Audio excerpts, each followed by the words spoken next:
Halol town પોલીસની સરાહનીય કામગીરી. ગણતરીના કલાકોમાં 9 વર્ષના ગુમ થયેલા બાળકને પાવાગઢ માચીથી હેમખેમ શોધી કાઢ્યો.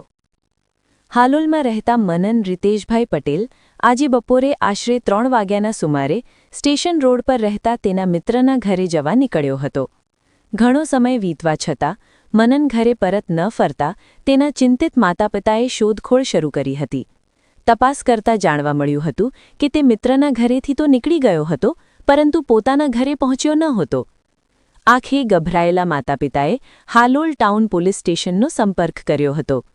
નાના બાળકના ગુમ થવાની ઘટનાની ગંભીરતાને ધ્યાને લઈ Halol town PI Shri R.A. Jadeja સાહેબે તાત્કાલિક ધોરણે અલગ અલગ પોલીસ ટીમો બનાવી હતી. પોલીસે સ્થાનિક સેવાભાવી માણસો અને સીસીટીવી કેમેરાના ફૂટેજના આધારે તપાસનો ધમધમાટ શરૂ કર્યો હતો. પોલીસની ત્વરિત કામગીરી અને સીસીટીવી ફૂટેજની મદદથી પોલીસને સફળતા મળી હતી અને બાળક પાવાગઢ માચી ખાતેથી મળી આવ્યો હતો. પોલીસે બાળકનો કબજો લઈ તેને સહી સલામત તેના માતાપિતાને સોંપ્યો હતો. પોતાના વહાલ સોયા બાળકને હેમખેમ પરત મેળવીને માતાપિતા ભાવુક થઈ ગયા હતા. તેઓએ હાલોલ ટાઉન પોલીસની ત્વરિત કામગીરી, પીઆઈ શ્રી જાડેજા સાહેબ, સ્થાનિક સામાજિક સેવકો અને જે વેપારીઓએ સીસીટીવી ફૂટેજ આપી મદદ કરી હતી તે તમામનો હૃદયપૂર્વક આભાર માન્યો હતો.